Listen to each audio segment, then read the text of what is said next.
দলের কথা বলেন, আপনারা নতুন দল করছেন, নতুন দল কেন ভিন্ন হবে? ধন্যবাদ। আসলে নতুন যেই দল বা যেটার কথা আসছে সে ব্যাপারে আমি কয়েকটা কথা খুব সংক্ষেপে দ্রুত বলে যাই। সেটা হলো যে প্রথমত নতুন যেই দলের আলোচনাটা আসছে এটা আসলে কোনো পলিটিক্যাল পার্টি না, এটা আসলে একটা পলিটিক্যাল প্ল্যাটফর্ম আমরা বলছি। এবং ফলে এটাকে নিয়ে মানে এটা যে পলিটিক্যাল পার্টি বা সামনে ইলেকশন করবে কিনা এই যে অনেক ধরনের কথাবার্তা হচ্ছে, এগুলি আসলে ভুয়া কথাবার্তা, এগুলির কোনো বেসিস নাই। এটা একটা পলিটিক্যাল প্ল্যাটফর্ম। এক সেকেন্ড হলো যে এই পলিটিক্যাল প্ল্যাটফর্মটা আসলে কেন করছি, সেটা হলো যে ধরেন অভ্যুত্থানে কিন্তু আমরা অনেক জায়গা থেকে অনেক মানুষ এসে অভ্যুত্থানটা করেছি এবং আমরা এক ধরনের জেনারেশনাল ফাইটের মধ্যে আমি মনে করি আছি। প্রত্যেকটা দলের মধ্যেই আমি এক ধরনের জেনারেশনাল ফাইট দেখতে পাচ্ছি। আমি বিএনপির মধ্যে দেখতে পাচ্ছি যে তাদের তরুণরা, তাদের তরুণ প্রজন্ম, তারা মানে যারা আগের প্রজন্ম তাদের সাথে এক ধরনের ফাইটে আছে। জামায়াতে ইসলাম এবং ছাত্র শিবিরের মধ্যেও আমি দেখতে পাচ্ছি তাদের নতুন প্রজন্ম তাদের পুরাতন প্রজন্মের সাথে এক ধরনের ফাইটের মধ্যে আছে। এবং সামগ্রিকভাবে আমি মনে করি যে এক ধরনের নতুন প্রজন্মের যে একটা আকাঙ্ক্ষা তৈরি হয়েছে দেশের সামগ্রিক বিষয়ে, সেটা আসলে আমি মনে করি যে এটা তৈরি হয়েছে। ফলে এখন যেটা হলো যে আমরা অভ্যুত্থানের পরে এনসিপি একটা দল হলো, আরও নানান ধরনের উদ্যোগ হয়েছে আসলে, কিন্তু শেষ পর্যন্ত এনসিপির ব্যাপারে যেটা আমি আরও এর আগেও অনেকবার বলেছি যে এনসিপি আমি মনে করি যে শেষ পর্যন্ত অভ্যুত্থানে তারা যেই প্রতিশ্রুতি দিয়েছিল, আমি এখানে কোনো তারা জোট করেছে কি কার সাথে কি গিয়েছে না গিয়েছে এই ব্যাপারে আমি কোনো মন্তব্য করতে চাই না। তারা যেই প্রতিশ্রুতি জনগণকে দিয়েছিল সেই প্রতিশ্রুতি আসলে তারাই নিজেরাই স্বীকার করেছে যে তারা শেষ পর্যন্ত আসলে সেই প্রতিশ্রুতি রক্ষা করতে পারেন নাই। এবং এনসিপির আহ্বায়ক নাহিদ ইসলাম নিজেই বলেছেন এটা, যে ওনারা এই কারণেই আসলে নানান কারণে বাধ্য হয়ে ওনারা আসলে নানান ধরনের ডিসিশন নিতে হয়েছে আসলে ওনাদেরকে, এটা ওনারা বলেছেন।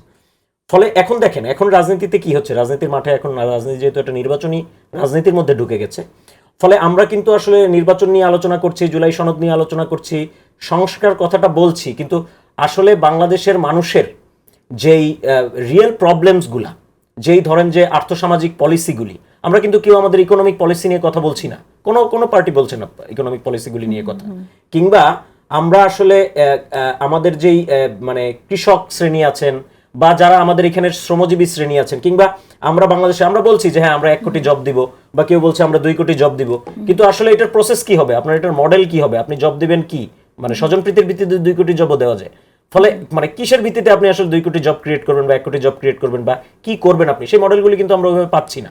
সবচেয়ে বড় ব্যাপার হচ্ছে যে বাংলাদেশে আমি মনে করি যে এই মুহূর্তে সামাজিকভাবে যে একটা অস্থিরতা তৈরি হয়েছে, সামাজিকভাবে আমাদের নানান রাজনৈতিক অস্থিরতার কারণে যে সামাজিক অস্থিরতা তৈরি হয়েছে, সেখানেও আসলে পলিটিক্যাল পার্টিগুলি ভোটের রাজনীতি বলি কিংবা নির্বাচনী রাজনীতি বলি, যে কারণেই হোক, তারা আসলে খুব বেশি এই সমস্ত জায়গায় ইন্টারফেয়ার করতে পারছেন না, তারা কথা বলতে পারছেন না। এনসিপির কথাই যদি আমি বলি, বিভিন্ন ঘটনা ঘটছে যেখানে তারা কথা বলতে পারছেন না, বিএনপি কথা বলতে পারছে না, কারণ তাদের ভোট লাগবে বিভিন্ন গোষ্ঠীর, ফলে তারা চুপ থাকতেছেন।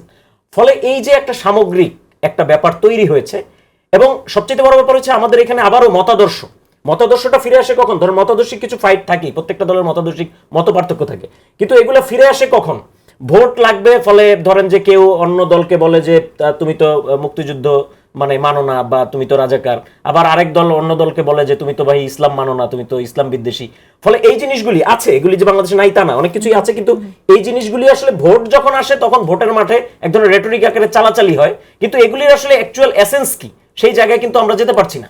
আমরা একটা মতাদর্শিক বৃত্তের মধ্যে আসলে ঘোরপাক খাচ্ছি, এবং শেষ পর্যন্ত আমরা দেখলাম যে এনসিপি যারা নতুন প্রতিশ্রুতি নিয়ে তরুণদের দল হয়েছিল, সেটাও আসলে এক ধরনের সেই পুরাতন বন্দোবস্তের দিকেই তারা গিয়েছে।